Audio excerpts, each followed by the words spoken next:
Welcome to the Possibility Action Network podcast.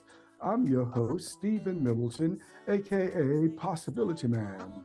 We're committed to bringing you guests who strive to better people's lives and serve as a force for good in the world. Our guest today is Dr. John Ughulu. He is an entrepreneur, a public speaker, and business and life strategist. He's also the author of the new book, From Shyness to Public Speaking. He is the president of Cornerstone Christian University, the CEO of the John Ughulu Foundation, and the Main Seed Consulting Group. He has appeared on Fox TV, CBS, and NBC. He has been featured in US Time and New York Business Now. He earned a doctorate in entrepreneurship and is the founder of the Morale Booster Network and the host of the Morale Booster podcast. Dr. John Ughulu, you are a busy man. Welcome to the show today. Thank you so much, Dr. Middleton. Yes, you're right. I am busy, not just being busy, but in business of helping people identify their gifts and to utilize that gift for the purpose with which they have been brought to earth. So being busy is one thing, and being busy doing what is required is another thing. And thank you so much for that introduction. Look, if I was a very, very wealthy man, I would have loved to pay you a lot of money to always introduce me like that. Thank you Uh, so much. I really well, do well, appreciate yeah, it. that's why I wanted to talk to you because all of the good that you're doing in the world today. But first, this reminder to our listeners and our viewers: follow, like, and share this podcast wherever you find it. Your support matters, and this is how we can attract guests like Dr. Uhulu.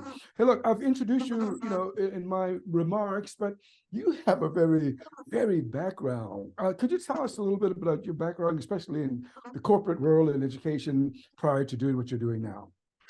Right. So thank you so much once again for what you do. You know, the world needs people like you more than ever before. So yeah, I am from originally from Nigeria, born to two amazing parents. My dad was a mechanical engineer and a leader in the society. My mom was a nurse. So I was raised in an environment where education was a necessity, even though it's not like in the US here where you have grants to go to school. We typically pay out of pocket in full in Nigeria. So yeah, I had a foundation of education, and at some point in my life, when my dad passed away as a young kid, I was a teenager when my dad died. I made certain decisions that impacted my life negatively. You know, that feeling of the man who's in charge, who controls you, who makes sure everyone is aligning with their calling. When he left, I thought that was freedom for me. Youthful exuberance I derailed at some point in life. And I made certain choices that that made me drop out of college. I was studying mechanical engineering. I dropped out of college. My mom was disappointed. My family, they were so disappointed. But because of the foundational values that I had, it wasn't long enough before I realized that I was not doing the right thing. So I had to go back to start all over, right? And that's where a lot of people find it challenging. Once they derail, they find it hard to like realign with their purpose. So I went back to start college all over from the scratch. I was already in my fourth year in mechanical engineering when I dropped out, but I started all over from computer science this time around. So my first degree was in computer science, and by the special grace of God, I was able to realign, start afresh, get my first degree computer science, my master's in entrepreneurship, and my PhD in entrepreneurship. So I would call myself uh, that I transitioned, or rather, I would say from a school dropout to a PhD. That's a tagline, Wow. you know, Yeah, yeah. from a college dropout to a PhD. So yeah, it all started like that. I went back to school. I realized that my purpose in life was just way more than the four walls of a university. Uh-huh. During the Well, course of that's my awesome. Yes, during the course of my personal development, I realized that I was born into this world on Mhm. purpose, with a purpose, and for a purpose that is far greater than me. And the course of life, I found myself in the United States. My family, I have a lot of family members in the United States who told me, yeah, with my experience, with my knowledge, with what I know, the skills that I have, I would do well here. So I moved to the United States, and luckily for me, I got into the pharmaceutical sector, which is very challenging to get in there. I found myself in there in the research space, working with pharmaceutical companies and biotechnology companies. And in the process, I built relationships because at that point in my life, I already knew the importance of relationships, So while I was working, I was also harnessing the skills, building myself for my purpose, because your job is what you are paid to do, but your calling is what you were born to do. So I was using my 9 to 5 to finance my 5 to 9. Mhm. So the skills I learned from from corporate America here, I was able to use it on the other side on my calling. They say a job is necessary. Why? Because the job helps you refine your gift. Yeah. The job helps you refine your gift, which means you learn skills from the job that would help you in the area of your gift. Yeah. So that's what I've come to realize. That has been my background. I do some consulting. I still do trainings. I do consulting. Pharmaceutical companies and biotech companies still hire me to conduct trainings for doctors and nurses in the area of starting up clinical trials. So that has been my corporate side, but I am more focused on my calling, my gift, which is to help 1 billion or more people Okay. find their All right, purpose in we're gonna life. dive into that for Yes, sure. I want to ask you yes, about that, yes. but I want to roll back. So you dropped out and you went back. This is the Possibility Action Network. So, do you Right. recall what came into your heart that prompted, or your mind, your heart, to prompted you to say, "I need to go back"?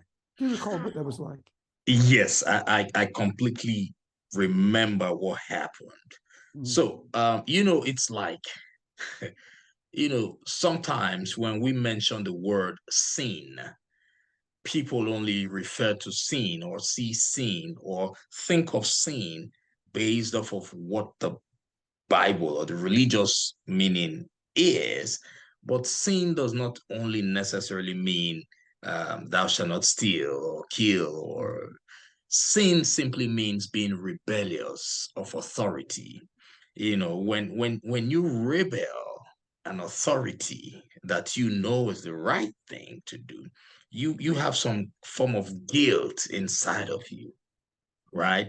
And due to youthful exuberance, I rebelled from the foundational values instilled in me by my parents.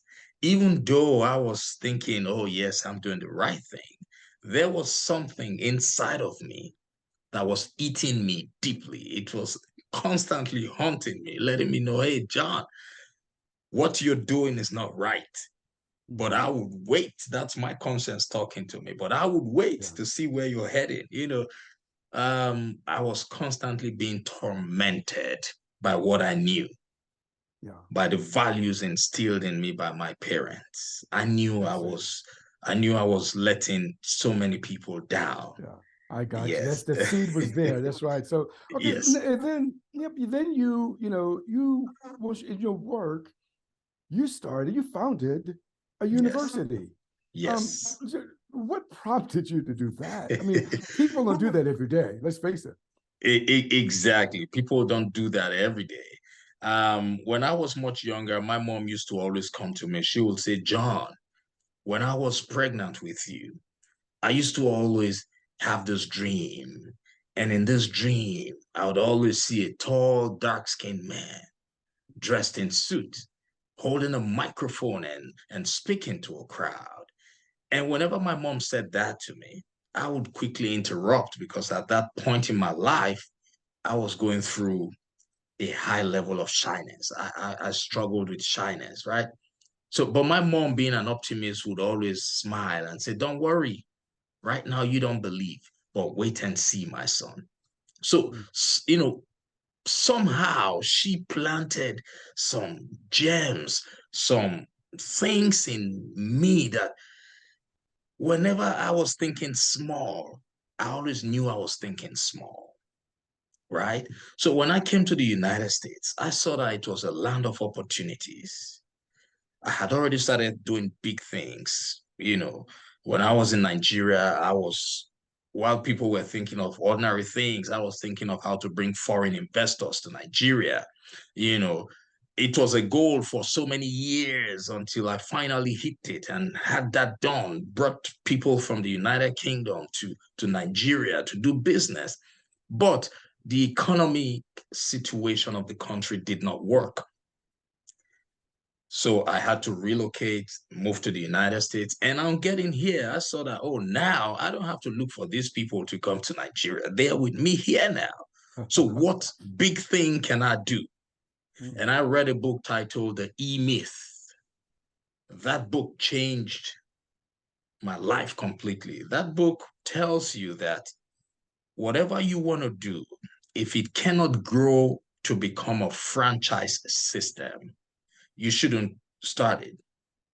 Before you start anything, if you cannot foresee you building billions of people and billions of dollars from that idea, you shouldn't go into it, right? And I knew I had the passion of teaching people what I know. My siblings would say, "Hey, don't tell John anything, because if you tell him, he's going to tell everybody, even when he has not used it for himself." So I knew that I had to go into that space of teaching. But when I remembered what I read in that book, The E-Myth, I said, how can I make myself different from the average school teacher, from the average college professor? And I started thinking, and the revelation came to me, divine revelation came to me, that John, you could own a group of schools. The university is just one for now. I'm going to have group of schools from elementary all the way to university. So that revelation came to me that I could own a group of schools, but I just didn't know how. But at that point in my life, I was already at a stage where I knew that word, how, automatically triggers limiting beliefs and self-doubt. So I knew that the moment I asked myself, how can you get this thing done? And you don't even know how to do it. That's the thing you need to do, because it's bigger than your imagination. So it has to do with personal development. And I'll give kudos to Mr. Les Brown for that. Because Les Brown trained me. He gave me a booster. That's great. He made me understand that whatever you can think of is possible. That's right. So at that point, go ahead. Yeah, we'll dig into this school, because some people may think that, well, tell us about Cornerstone, because, we would think, at least I would think, that this is maybe just an associate, a school that gives out and awards an associate degree. But tell us about the curriculum and what degrees can people actually pursue. Right. So Cornerstone Christian University is a university. It's an online Christian university, approved by the state of Florida and the Department of Education to award degrees, bachelor's, undergraduate degrees, graduate degrees, and certificates. And Cornerstone Christian University has been in existence for about 3 years now, and that's just the beginning. My goal is to work with the team, take the school to a level where we can have we can have people run the school without me being there. And the long-term goal is to build, like I said, the vision is to build a group of schools, to build Okay. schools, help those who want to build schools, because my target is to help 1 billion people find their Gotcha, purpose. gotcha. Okay, so let Yeah. me ask you now. So you mentioned graduate degrees. Should we think master's degree level? Master's and doctorate degrees. Wow. Oh, that's reaching Yes. very high. That's reaching Oh, very yeah. Oh, high. yes. Oh, Yeah. yes. Oh, Okay. yes. So tell us a little bit about the John Ughulu Foundation. What prompted you to start that foundation, and what do you hope to do with it? All right. So that foundation was started because of the mistakes I made in my life. Hmm. Right. I know that when a man or a woman fails in a certain area, it means that millions of people are also at the same time or will in the future fail in that same area, right? So I decided that I was going to start a foundation to help young people, to help them think in the right direction, to guide them, to provide them with the tools and the resources required for them not to make the mistakes that I made while growing up. So that's the essence of that foundation, to empower uh, teenagers and young adults, to provide them with the tools required for them to grow in the right way. I feel your Yeah. passion. I feel your passion. Yes. And then you also, if I got this right, you speak to business professionals as well with the Yes. Morale Booster Network. What prompted you to start the Morale Booster Network? All right. So, well, I just wrote a book titled From Shyness to Public Speaking. Yeah, And save that because I want to ask you that about that in a little bit. okay. But yeah. Okay. Yeah. So, while I was making that transition from shyness to public speaking, I realized that I had to put myself out there, because being a shy person is a limiting belief. And when you're trying to overcome such a huge limiting belief, you need a platform where you can constantly be out there, where you can constantly be in the face of people.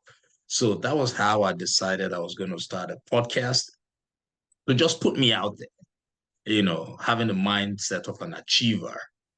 I didn't want anything that would slow me down from that personal development journey.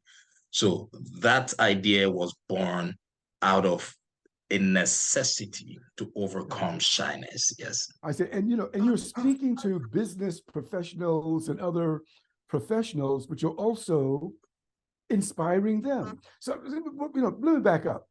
Some people may assume that professionals don't need to be boosted and inspired, but you see it differently, don't you?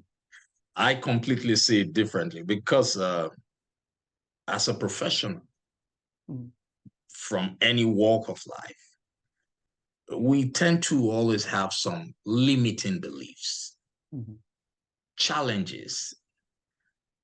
For those who know Murphy's Law, Murphy can hit anybody on the head at any time. Murphy's Law says whatever will go wrong. And when things go wrong, we always need that morale booster to help us get back on our feet. Les Brown would say, when life knocks you down, try to fall on your back, because if you can look up, you can surely get up. What does that mean? A support system, because life is definitely going to throw curveballs at anybody. It doesn't matter how well things are working. It doesn't matter how good you think you are in your area as a professional. A little morale booster here and there always makes the difference. Yeah. So yes, I love that, because if you're not struggling from work burnout, you're struggling from not being able to manage time, so a little morale booster here and Yeah. there Yeah. always makes a difference. Okay. So look, so how did you come up with the name of your podcast, the Morale Booster? Was it something that just came to you instantly, or did you take some time, ask yourself some questions about that? Yeah, it took some time. Whenever I am a Christian, so whenever I want to embark on any venture, I always commit it into God's hand. I always ask God to give me a divine revelation of what I can use, not only for a particular time, something that can cut across every sector. And that was how the name came to me as a revelation, the morale booster. Yeah, I like it. It works. Do you like being a podcast host? I love it. Whatever it takes for me to send my message, to pass my message across, whatever it takes for me to inspire that one person, I love it. Yeah. Tell us about some of your shows, some of your guests. What kinds of topics? Just a glimpse into what you've done and what you're doing. Right. So my niche is being a morale booster, motivating and inspiring people to take charge of their lives, to understand that leadership has to start from the inside out and not from the outside in. So some of the major the topics we dissect on my show are strictly mindset, growth mindset topics. Okay. Topics that would help people overcome limiting beliefs, topics that would help people identify their purpose in life, because I am of the school of thought that every human being was born on purpose, with a purpose, and for a purpose that is far greater than them. So my topics are centered around helping people discover who they are, where they are from, why they are on earth, what they can do, and where they're going. So topics surrounding those areas. Those are the 5 questions that can help anybody change the trajectory of their lives. Yeah, I love it. I tell you, yeah. That's great. Hey, look, so I want to going to look more closely now at entrepreneurship. You're an entrepreneur. You have a doctorate in entrepreneurship, so you do about this than anyone else, and you're also a strategist. Right. And you've written a few books. I'll talk about the Shyness books later. But I think one of your books, or at least you've written about principles. Yes. The 7 principles of leadership. So can you just give us a glimpse on what you've written about the principles of leadership and how that relates to entrepreneurship? Right. Entrepreneurship is a mindset. Yeah, people just hear the word or use the word entrepreneurship, but they just feel entrepreneurship is business. No, business is business. Entrepreneurship is entrepreneurship. Entrepreneurship is a mindset, which means there are certain principles that guide entrepreneurship, just like life, right? Life has what we call the natural principles, right? And I'm a student of principles. I love principles because when God made the world, God gave us principles. God does not have to come down to punish anybody who goes against the principles, because when God made and gave man principles, God also embedded punishments in those principles. That's why he doesn't need to come down. So when you go against those natural principles, like, the law of gravity, the law of the law of attraction, the law of vibration, when you go against those laws, punishments are already embedded in them that would make you regret going against them, right? So same thing with entrepreneurship. Entrepreneurship has principles.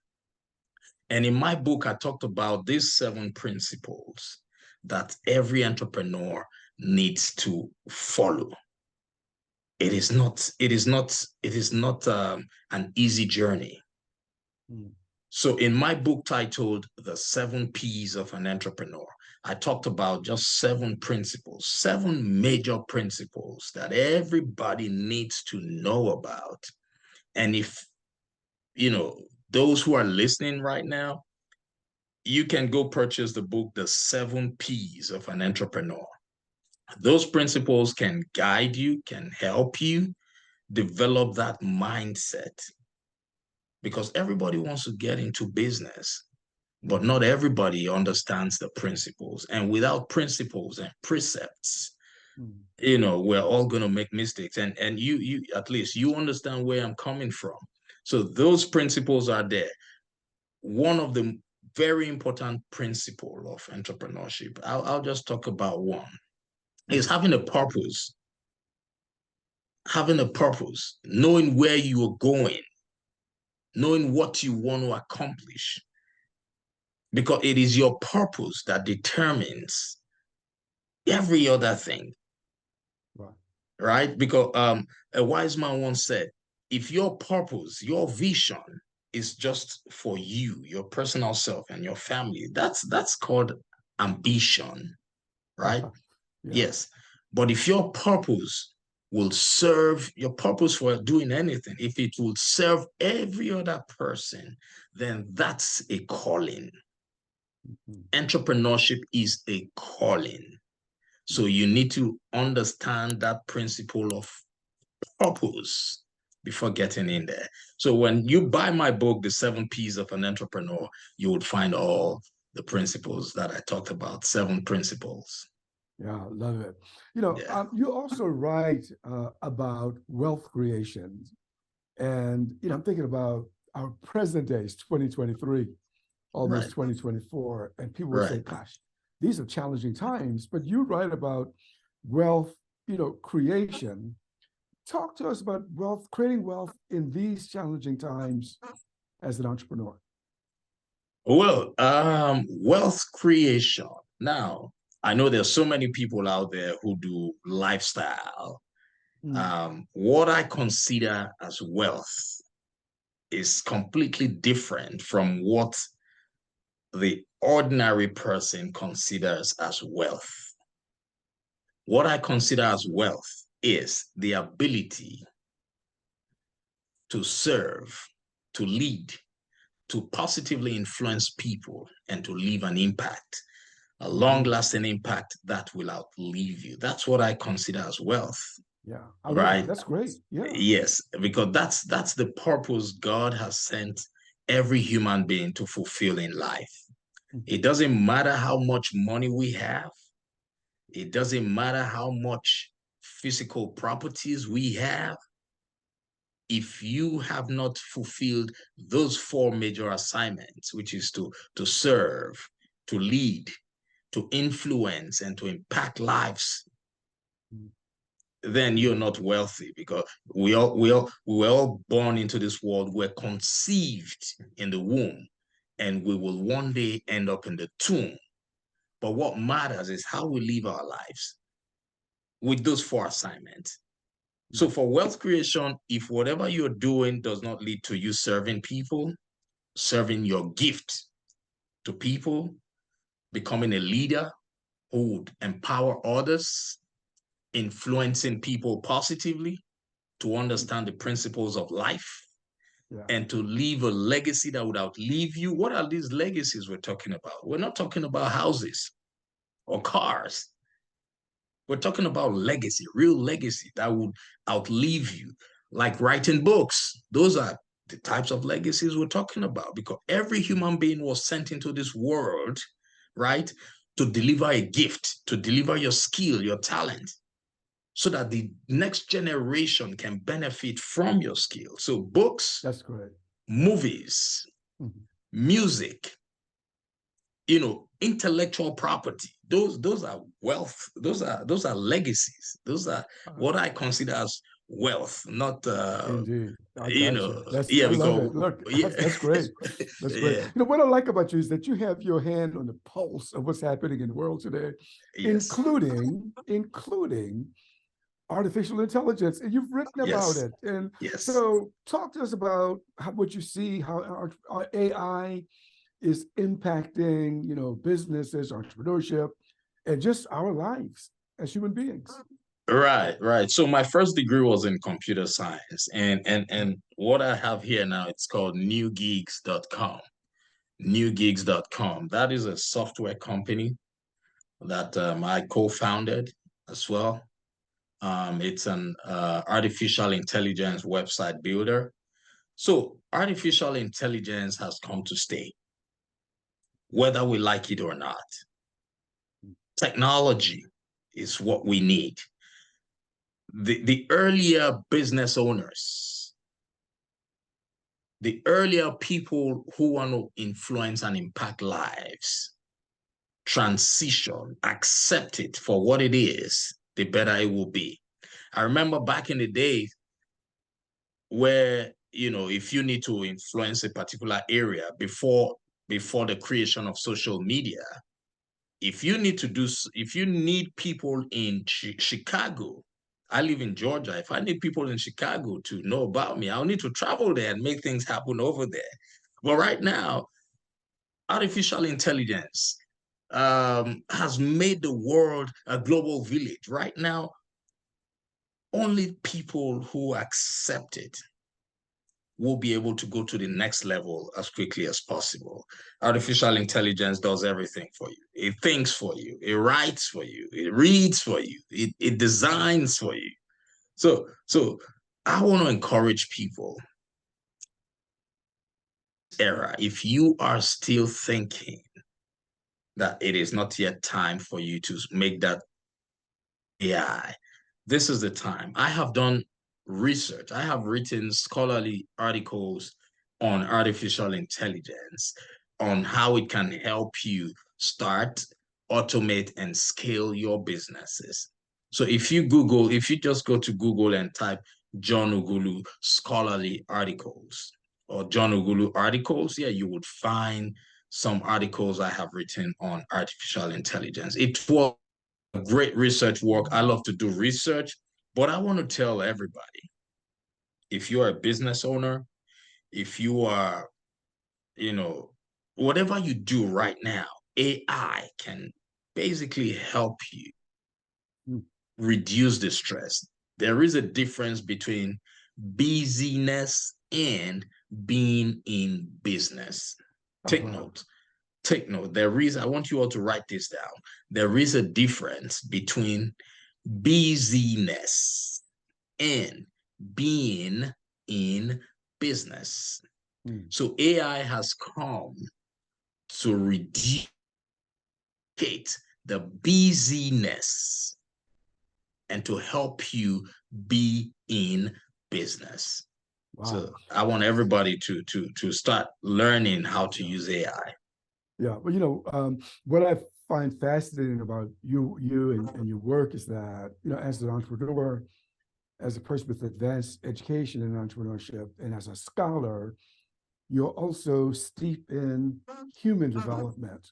Yes. As a life strategist. So kind of, you've already introduced some of these things, but I want to kind of look at you now as a life strategist. Would that word fit you? Am I right to say that you're also a life strategist? Yes, sir. So look at human development, and the first thing that I want you to share with us about, we'll continue thinking about business and entrepreneurship, but I want you to look at the world of work and the kinds of pressures that employees may face, and how a business owner or an entrepreneur may help their employees manage stress in the workplace. Any thoughts about that? Yes. So, you know, stress is part of life. Stress is part of life. I've heard Zig Ziglar say that it doesn't matter what we do, we will at some point need to work hard. Hard work. I hear people say you have to work smart, you have to work smart. Yeah, working smart is part of the process. Working hard. You cannot work smart without working hard. Hard work is needed at some point. Zig Ziglar said, we would at some point work hard. And he went further to say, if you work hard on the things you do not love, then that is called stress. But if you work hard on the things that you love, then that is called passion. So when it comes to a workplace, it is the duty of the leader, the team leader, to help people find what they love. Because every job can be taught. Every job, every discipline can be taught. It is up to the leader to identify the strength of employees and motivate them. But these days, leaders act as bosses, thereby increasing the stress on these employees. A leader is one who forgets about having a technical know-how. Once a man or a woman attains that position of leadership, he or she needs to step back from being that person who has the technical know-how to that person who motivates and inspires the team. I love that. I mean, that's that's wonderful. The leader Yes. helps the worker discover what they're passionate about. Yes. Wow. Look, okay. So you've also talked about mindset, because a lot of people talk about mindfulness, and we'll look at different aspects of it perhaps, but Right. you also talk about and written about the growth mindset. Right. Chip, what do you mean by that? And why is that important? Yeah, first of all, limiting beliefs are real. And when we talk about limiting beliefs, what are limiting beliefs? Limiting beliefs are those convictions or philosophies or beliefs, because philosophy means belief system. They're those convictions that prevent us from achieving our goals, right? And what are some of the triggers or activators of limiting beliefs? It could be environmental. It could be constantly asking yourself how, because that question, how can I get this done? It triggers limiting beliefs. So growth mindset, on the other hand, is helping people develop that mindset of an achiever, to help them understand that when they ask themselves how, it is not a good question. How can I go about that? It's not a good question. The growth mindset helps them develop the mindset of an achiever, making them know that whatever environment they grew up in does not have to determine where they're going. That's a nugget. Yes. That's a nugget. Yeah. Yeah. So I love to work with people to help them develop that growth mindset, because anybody who has that growth mindset can do anything. Can do anything. Because if your dreams are not big enough, you know, if Richard Branson said, if your dreams do not scare you, then they are too small. Now, these are wealthy people. They have a growth mindset. The difference between the people who are doing extraordinary things and those who are doing normal things is the growth mindset. Yeah. The growth mindset is what brought me to the United States. Yeah. Made me transition from an immigrant to a college owner. It's a growth mindset. So right now, I want to teach people. I want to work with people. I want to help billions of people develop that growth mindset, because it is possible. It is possible. That's great. And I've also heard you speak about it. I've only heard a snippet of it. Talk about it's possible to make a mindset shift. If you recall what you said in that video, could you share with us what you were talking about, the mindset shift? Mindset shift. First of all, mindset shift means being able to adopt positive paradigms, change from the old paradigms that you have developed in your subconscious mind to the positive paradigms, right? Now, what is in some areas, like for myself, let me use myself as an example. When things are not happening the way I want them to happen, what I do is I relax and I look out for the message in that situation. I don't fret over things that I cannot control. So a mindset shift is the ability for you to eradicate certain things. Like you should, when failure should be seen as an opportunity to grow. That's a mindset shift. Mm-hmm. Failure is a sign of work in progress. If I want to get something done and I fail at it, what I do is I smile and I say, oh, yes, that's great. I start looking out for the lesson in that. That's a mindset shift. I don't go into my room and start feeling depressed. No. Okay. Yeah, so that's when I'm talking about mindset shift, I'm talking about being able to understand the natural principles of life, to understand that there's a solution to every challenge in the world. There is a challenge, there is a solution. Every problem, every challenge has a solution in the world. So that's the mindset shift we need to have. And we should also have a mindset shift knowing that whatever we think is impossible is possible. Mm-hmm. Love it. Glad Mindset you used that shift, word. yes, mindset shift of saying that challenges were naturally created by our maker to activate the creativity inside of us. Yeah. So that's it. Yeah, well, that leads naturally into, because you are big on positivity, and I think I'm quoting you here. You advise people or encourage people to embrace positivity. Where is this coming from for you? Where are you drawing all of these insights from? And what do you want us to know about positivity, the power of positivity? Right. So, life itself is a field. And in this field, those of us who have already found our purpose in life, we understand, we know who we are, we know where we are from, we know why we are on earth, we know what we can do, and we know where we are going, right? And not everybody knows that. Not everybody knows that. So when you know the answers to those 5 questions, then you would know that positivity is all we need to accomplish whatever we want. Ah, love it. Love it for sure. Yes. Yeah. Yes, Yeah. So there is nothing more powerful than a made-up mind and a positive mind. Yeah. I love it. Yeah. So look, people talk about resilience and being resilient, but you add something, and I thought, wow, I got to ask him about this. Mm. You talked about the enemy, and I hope I got it right. Yes. The enemy within. That's, whoa, wait a minute Yes. now. So you caught my attention when so talk to us what you mean about all of that. Right. So,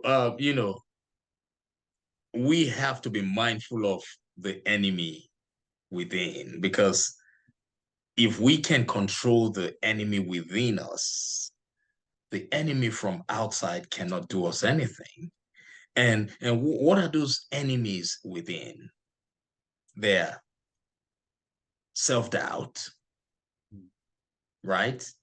Um, not understanding who you are, limiting beliefs that will make you see yourself as less. Yeah. Those are enemies. You want to start a business, you might sit down and have all those great ideas. But the moment you start writing them out, it becomes challenging to you. And you start seeing reasons why you cannot start that business. And you will talk yourself out of it, right? That's the enemy from within that made you feel it's not possible. And months down the line, you would see somebody else doing that business you were supposed to start. Yeah. Isn't that So something? Yeah. yes, so those are the things. We have to control the enemy within. Mm-hmm. We need to understand that there are limiting beliefs in life. Mm-hmm. And we also need to understand that these limiting beliefs are there for a reason. If something does not make me scared, I won't do it, Mm-hmm. because I have to step Wow. out of my comfort zone. If you want to do anything that would fulfill the 4 assignments you've been given in this world, which is to serve, to lead, to influence people positively, and to leave a legacy, it has to be something extraordinary, because we were not born to be ordinary people. We were born to be exceptional. I got you. That's great. Yeah. Yes. And look, so I want to move on to your books now. You've already teased that book that I wanted to save until Thank last. you. And we've talked about one of your books, The Seven P's of the Entrepreneur. And you also wrote a book, though, about the Morale Booster Network. Right. What do you tell us about, what do you share? Just a glimpse in what you tried to do in that book. Right. Morale Booster. So first of all, my first book was The Morale Booster. Okay. Now, that book talks about how to discover your life purpose. It is a handbook on how to be intentional with our lives. For those of us who are Christians, we have been told over and over that we were made in the image and likeness of God. So we have done research to discover who we are, right? So that book is a handbook on how to be intentional, on how to discover one's purpose in life. Because the moment a man or a woman discovers their purpose, they become unstoppable. Mm. In that book, I said, when a man or a woman finds his or her purpose, they become unstoppable. So that's what that book is all about. For those people who are going through limiting beliefs, who are questioning their existence in life, who are thinking of what God has sent them into this world to do. That's a mindset book that would help boost their morale. Then the second book is The Seven P's of an Entrepreneur. Now, there's so many people who are professionals who think that they cannot start business. And they know deep down in their heart that they want to start something. They want to start their own one day, right? So that book talks about the principles and the strategies on how they can make that transition from employment to entrepreneurship. Let's always remember that not everybody is born to remain an employee. We all have different purpose in life. And there's so many people who know deep down in their heart that they have to start their own so they can impact more lives, to create more leaders.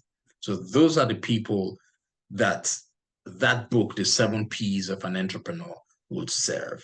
It would talk about all the principles and the strategies on how they can use their 9 to 5 to finance their 5 to 9, which means work 9 to 5, or work 8 hours or 12 hours.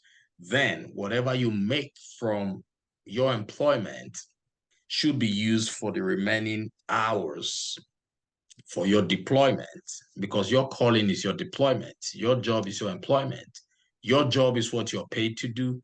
Your calling is what you're born to do. That's why it's a deployment. It's a lifetime deployment. Then I Wow. just wrote a third book. Or you want us to talk about that No, no, later? please. No, no. Go ahead. Tell us about Yeah, it. I just published a third book. In fact, it's titled From Shyness to Public Speaking. I used to be a very shy person, so shy that I couldn't even imagine myself doing what I do now. I remember, I'm sure you remember the story of my mom when she would say, she saw me with a microphone. Yeah, I Yeah. am 6'3", so I fit into that description she saw in her in her dreams of a tall man wearing suits and holding a microphone. So I wrote that book to help people who are struggling with shyness. That book would help you overcome shyness. I did 10 things to help me overcome shyness. So I put all the 10 steps in that book for whoever wants to overcome shyness. And it's a masterpiece. I want you all to go look out for the book. It's available on Amazon. And yes, you can buy it, read it, and let us know what you think about it. That's fantastic. And look, you give me that information. We'll put it in the show notes for people to be able to get them. Thank So, you. your vision. This is a bold. I can't imagine a vision this bold. To help 1 billion. I'm quoting you. You said you want to help 1 billion or more people find their purpose in life. Yes, sir. Wow. Where Yes, did that sir. come from? And whoa, look, your vision scares me. Exactly. That's how it should be. That's what Richard Branson said. If your dreams don't scare you, then they are too small. So my goal, my precise goal, because when you have a goal, it has to be precise. My goal is to help 1 billion or more people on or before the 31st of December, 2041, find their purpose in life. That's my goal. On or before the 31st of December, 2041, to help 1 billion or more people. So all what I do goes to the same point, to help people discover themselves, to help people find their purpose, to help people understand their earthly assignment. It doesn't matter if you are employed, people need you on that job to serve, to lead, to influence your colleagues, and to leave an impact in that field.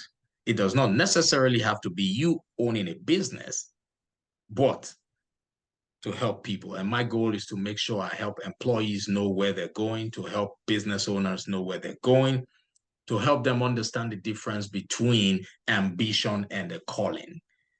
Ambition is when your vision focuses on you and your immediate family. But your calling is a vision that focuses on other people, people you don't even know. So that's my goal, 1 billion or more people. That's fantastic. Well, you're gonna help a lot of people who see this or listen to this podcast for sure. Is there anything else that you would like to share with us that I have not asked you about today? Yes, I always have things to share. I know the level of depression globally has increased. The level of anxiety globally has increased. The level of domestic violence and even the level of hunger has increased globally. But I have a full disclosure that I want to do. I want to give here. I am not a therapist. I'm not a counselor. But here is what I would like to share. I want everybody to understand that challenges are part of life, and challenges intentionally happen to us to activate the creativity in us. Let us go back to the creation of the world. When this world was first created, man was not given a house. Man was not given a car. Man was not given clothes or even shoes to wear. There was no table for man. But how did man figure out all these things? Through challenges. Challenges made it possible for man to know that, oh, I need to wear shoes. They probably stepped on so many sharp objects that killed a lot of them. And they realized that, oh, come, we need to protect the sole of our feet, right? They probably died of cold and certain things. And they say, oh, you know what? We need to wear clothes. Millions of people got killed by wild animals before they realized, oh, we need to make protection, shelter around us, right? Creativity cannot be activated without challenges. So whatever challenge everybody is going through right now, always remember that you have control over it. You have control over it. You are stronger than you think you are. It doesn't matter if your boss is acting up. It doesn't matter if the people around you don't like you. It doesn't matter if nobody wants to be with you. You have an assignment on earth. You are the chosen person. For those who understand the birthing process, it takes millions of sperm cells to embark on a race towards the egg. So at every point, there was a fierce competition amongst millions of sperm cells. And research has proved it that only one sperm cell out of millions always wins to fertilize the egg. So the egg cannot receive more than one sperm cell. So if you were that chosen one out of millions of sperm cells, what does that tell you? It means you are the chosen one. It means you're special. It means you have a purpose. It means you have an assignment. It doesn't matter what you're going through, be it illness, it doesn't matter. Sometimes when we focus on the busyness of life and we fail to realize or listen to the message of the universe, God will take a different dimension. Sometimes God will have to put you in the hospital. God will have to put you in jail so that you can be in a quiet environment to hear the message. So it doesn't matter what you're going through. Suicide is not an option. Once again, full disclosure, I'm not a counselor, I'm not a therapist, but I'm telling you what I have been mandated by my maker to tell you, not to fret over what you cannot control. Focus on the message. That's fantastic. Well, look, this has been a pleasure talking with you today. Thank you so much for spending time with us. Thank you so much, sir. It's been a pleasure and a privilege speaking to your audience and having this conversation with you. You've been listening to the Possibility Action Network podcast. Our guest today has been Dr. John Ughulu. I'm your host, Stephen Middleton. Until next time, good day